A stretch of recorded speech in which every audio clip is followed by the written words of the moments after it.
template to tell us where the holes are going to appear in our book. So this book is a 4-hole Japanese stab bound book. So what that means is we've got 4 holes going through our book. So 1, 2, 3, 4. So we can arrange these holes in different positions to give our book a different look, and I'll show you how we can do that. But first of all, it's quite important to have a kind of master template that we use to get these holes nice and accurate.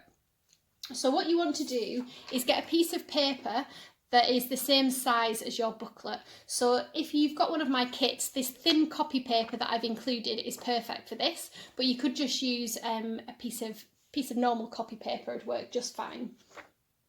So what we're going to do first is we are going to decide how far in from the edge we want our holes to come.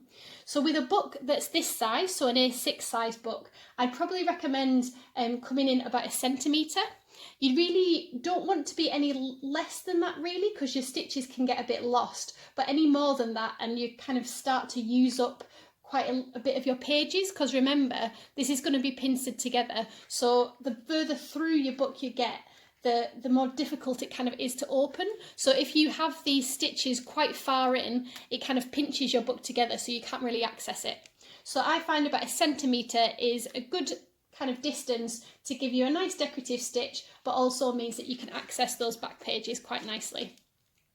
So if you've got a ruler, fantastic. If not, you could just do this sort of by eye. So if you were doing this by eye, what you could do, I'll just pan the camera down here so you can see, is give yourself a little mark that's roughly about 1 centimetre at the top, and then you can use that as a bit of a fold line. So just use that to make sure that when you fold this in, it's nice and straight up against each edge.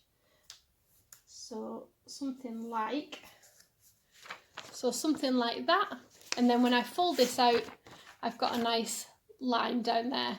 And what you can do is you can just draw against that line. So just use something with a straight edge so that you can draw up against that line.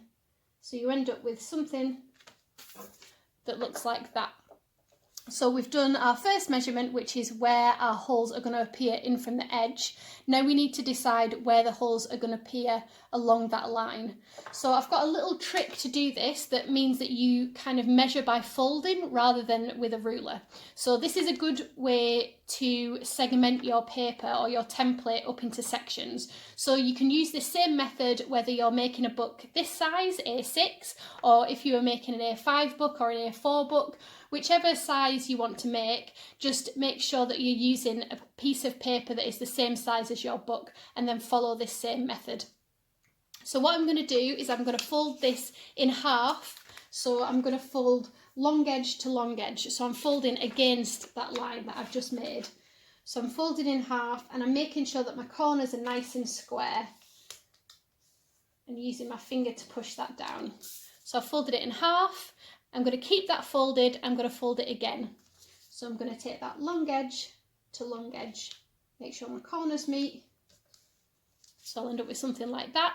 And then I'm going to fold it once more. So this is going to feel a little bit tougher, but that's going to split our piece of paper up into 8 sections.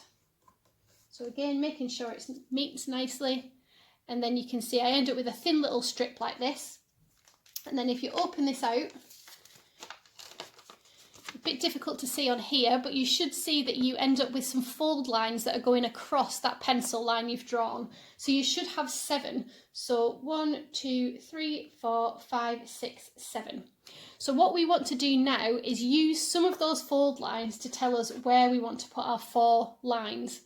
So the way that I do this, a nice way to get it looking something like this, so quite evenly spread, is to do the following. So you want to go 1 in and do a mark, then you want to skip a fold, do a mark, skip a fold, do a mark, skip a fold, and then do a mark. So by that, I'll just do that and then I'll hold it up and I'll show you what I mean. So by do a mark, I mean draw over the fold line so that it crosses your line that you've drawn going down the way. So that's my first one. So then I'm going to skip the next fold, draw in the next one, skip the next fold, draw on the next one, skip the next fold, and draw on the next one. So that gives me some points that I can focus on to put my holes in my book that are quite evenly spread. So that's one way to do it. So you can experiment with where to put these holes. So if you want to do a set of books, sometimes it's quite nice to vary where the holes go so that you've got still 4 holes, but they position slightly differently, and then your books can go together as a set. So I'll just show you how you might go about doing that on this opposite edge here. So again, I'd be drawing my little line that is about 1 centimetre from the edge. So I'm just going to guesstimate that here. So something like that. And then I can have a look at which lines I want to go against. So let me think. So what I could do is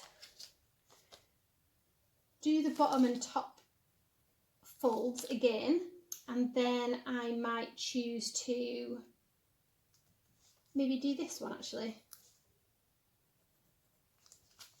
So this time you can see I've done a line against the top fold, a line against the next one, and then I've mirrored the same at the bottom. So a line here and a line here. So I've still got 4 holes, but it looks quite different from this one here. So I'm going to label this as number 2. So there you go, I've got 2 different types of 4-hole Japanese stab binding that I can do. So you could use a different one of these for each of your books. And you can experiment with this again, so you could use another piece of paper to make another template and experiment again with where those 4 holes go. But for now, I'm going to concentrate for this example on using number 1, just because that's quite a nice one to get started on, and it gives quite a nice look having all those holes evenly spread. So make sure you pop a little note on this that says this is your template, because it's really easy to get it lost and to accidentally stitch it into your book. So that's my template, and I'm going to be focusing on number 1. So what I want to do is get my book that I want to stitch together. So I'm going to use this one that I was just making up. And what I want to do is position my template so that the edge of my template is right up against the edge of my book, so the edge that's not been clipped. So I'm going to position that right up against there, and then I'm going to get an extra clip or a peg, or you could use a paper clip if you've got one, and I'm just going to clip that there like that, so that I've got this nice and up against the edge. You can see there that I've still got my clip on my what's going to be the open edge of my book, and then this is nicely up against that edge, and we're ready to punch our holes. So if you have bought one of my bookbinding kits, or you have one of these at home, this is an awl. This is what we're going to use to put the holes in our books. Alternatively, if you don't have one of these, you could use a kind of push pin, could work quite nicely, or if you've got a bradawl, which is a kind of more DIY version of this, that can work quite well as well. And within my kit, I also had a cork tile. So this is going to be something for us to push into. But again, if you don't have one of these, you could use an old magazine or something like that that just gives you something to push into. And then I've got a chopping board to protect the table. So what I'm going to do is basically kind of layer these up. So I've got my chopping board, I've got my cork tile or my magazine, something to push into. I'm then going to lay my book on top of there so that my lines are right above that piece of cork or the magazine so that I can push into it. Then with my pointy tool, I am going to use these lines as a bit of a target. So I think of these little crosses as a target. So I'm going right in the middle of there. So what you want to do is get your cork tile, position your booklet on top, and then I'm going to take my awl and I'm going to push straight down through the centre of that target line that I've made. So I'll start at the top. You don't actually need to push as hard as you think, but you can see that I'm coming out of the other side there. So I've gone right the way through the target and I'm coming out the other side.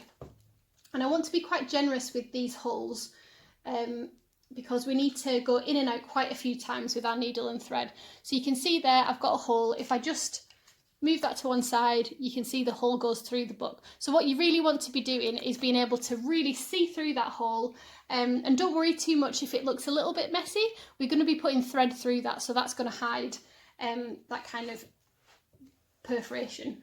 So you can do this with a push pin. It's obviously going to take a little bit more effort than it would do using a kind of tool, so you're just going to have to take it slowly.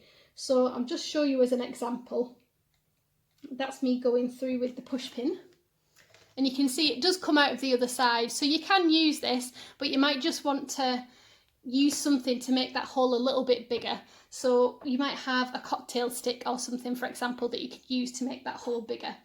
But if you do have the awl, I'd recommend using that and just being nice and generous with those holes. And what you're aiming to do is go down and pop a hole through each one of those targets that you've made on your template. So you'll have 4 altogether. So I'll just do number 4 and then I'll show you what it looks like.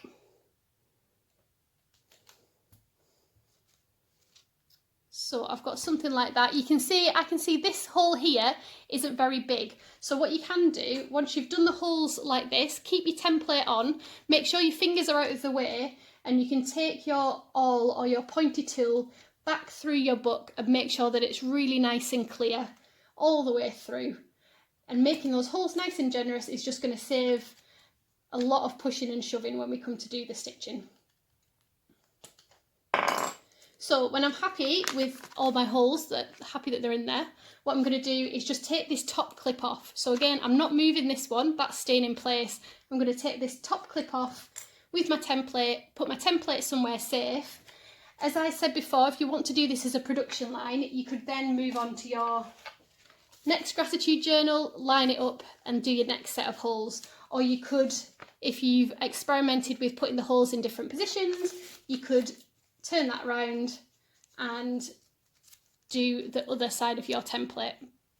So the stitching is going to be exactly the same. It doesn't matter where the 4 holes are against this line. So if you get all the holes put in your journals, we are then ready to do the stitching.